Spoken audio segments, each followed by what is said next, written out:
News ബ്രേക്സിലേക്ക് തിരികെ. യുവത്വത്തിന് പ്രതീക്ഷ നൽകുന്നവരെ നാട്ടിൽ പിടിച്ചു നിർത്താൻ കഴിയുന്ന വകുപ്പ് UDF മന്ത്രിസഭയിൽ ഉണ്ടാകുമെന്ന് പ്രതിപക്ഷ നേതാവ് VD സതീശൻ. മാറ്റങ്ങൾ വരേണ്ടത് സർക്കാർ മേഖലയിലാണ്. സമ്മിറ്റ് ഓഫ് ഫ്യൂച്ചറിൽ Jain university new initiatives director doctor Tom ജോസഫുമായുള്ള സംവാദ പരിപാടിയിൽ സംസാരിക്കുകയായിരുന്നു VD Satheesan. Jain university summit of ഫ്യൂച്ചറിന്റെ 3-ാം ദിനത്തിൽ കേരളത്തിന്റെ വികസനവും രാഷ്ട്രീയ വളർച്ചയും ചർച്ചയാക്കി മാസ്റ്റേഴ്സ് ഇൻ സോഷ്യൽ എഞ്ചിനീയറിംഗ്. കേരളത്തിൽ ഇനിയും മാറ്റങ്ങൾ ഉണ്ടാകണം. മാറ്റം പ്രധാനമായും ഉണ്ടാകേണ്ടത് സർക്കാർ മേഖലയിലാണ്.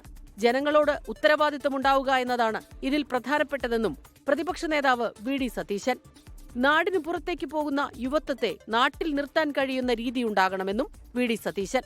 ഇപ്പൊ ജനസംഖ്യയുടെ 60% യങ്സ്റ്റേഴ്സ് ആണ്. കൺസ്ട്രക്റ്റീവ് ആയിട്ടുള്ള ഡിവിഡൻഡ് ആണ്.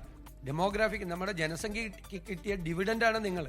ആ ഡിവിഡൻഡിന് ഇവിടെ മുഴുവൻ ഇവിടുന്ന് പുറത്തേക്ക് പോയാലോ, ബ്രെയിൻ ഡ്രെയിൻ ഉണ്ടായാലോ, ഇവിടെ വോൾട്ടേജ് ഹോമായി മാറും 5 കൊല്ലം കഴിയുമ്പോൾ. അത് പറ്റില്ല.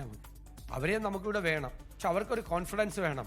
എൻ്റെ നാട്ടിൽ നിൽക്കാം, എൻ്റെ നാട്ടിൽ നിന്നാൽ നല്ല കോഴ്സ് ഇവിടെ ഉണ്ട് പഠിക്കാൻ, എനിക്കിവിടെ അത് കഴിഞ്ഞ് പുറത്തിറങ്ങുമ്പോൾ ജോലി കിട്ടും, ജോലി സാധ്യതകളുണ്ട് എന്നുള്ളൊരു ഉറപ്പ്, ആ കോൺഫിഡൻസ് നമുക്ക് ബിൽഡ് ചെയ്യാൻ നമുക്ക് പറ്റണം. വികസനം നടക്കുന്ന ഇടങ്ങളിലെല്ലാം ഇരകൾ ഉണ്ടാകാനും സാധ്യതയുണ്ട്. അവരെ കൂടി പരിഗണിക്കുക എന്നതാണ് യഥാർത്ഥ വികസനം. ബന്ദോ ഹർത്താലോ നടത്തി ജനങ്ങളെ ബുദ്ധിമുട്ടിക്കാത്ത ഏക പ്രതിപക്ഷമാണ് തങ്ങളെന്നും VD സതീശൻ പറഞ്ഞു. 24 കൊച്ചി. ലോകത്തെവിടെയായാലും ഏത് സമയത്തും 24 വാർത്തകളും ഓഗ്മെന്റഡ് റിയാലിറ്റി പാക്കേജുകളും എക്സ്പ്ലെയിനറുകളും വിശദമായി കാണാൻ ഞങ്ങളുടെ YouTube ചാനൽ നിങ്ങൾക്ക് സബ്സ്ക്രൈബ് ചെയ്യാം.